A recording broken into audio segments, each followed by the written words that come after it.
ഞാൻ ഇന്ന് കാപ്പിക്ക് ഇടിയപ്പം ഉണ്ടാക്കാൻ പോവുകയാണേ.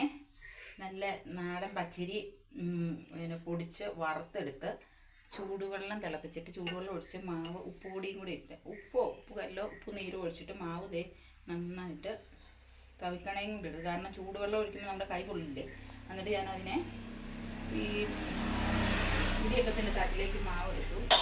എന്നിട്ട് മറ്റേ ഇഡ്ഡലി പാത്രത്തിൻ്റെ തട്ടിലേക്ക് തേങ്ങ ആദ്യമേ ആഡ് ചെയ്തു. അത് കഴിഞ്ഞിട്ട് പിഴിയുവാണ് ഇത് ഇതിലേക്ക് ചാടിക്കണം മാവ് ഈ ഇടിയപ്പത്തിൻ്റെ തട്ടിലേക്ക്. എന്നിട്ട് അതിൻ്റെ മുകളിൽ നമ്മൾ ഒരു ലെയർ തേങ്ങ ഇത് പിഴിഞ്ഞിട്ട് അതിൻ്റെ മുകളിലേക്കും ഒരു ലെയർ ഇതേ തേങ്ങ ഇടണേ.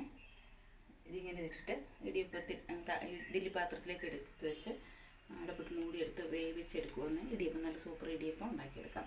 പിന്നെ ഇടിയപ്പത്തിന് കറി എന്നാന്ന് വെച്ച് കഴിഞ്ഞിട്ടുണ്ടെങ്കിൽ മുട്ടക്കറി ഉണ്ടാക്കാം, പഞ്ചസാര ഉപയോഗിക്കാം, നമ്മുടെ അഭിരുചി അനുസരിച്ച്. ഞാനിപ്പോൾ മമ്മദിക്കട കടയിൽ പോയി മുട്ട മേടിച്ചിട്ട് വന്ന് ഇന്ന് എനിക്ക് ഇടിയപ്പം മുട്ടക്കറിയാണ്. ഓക്കെ.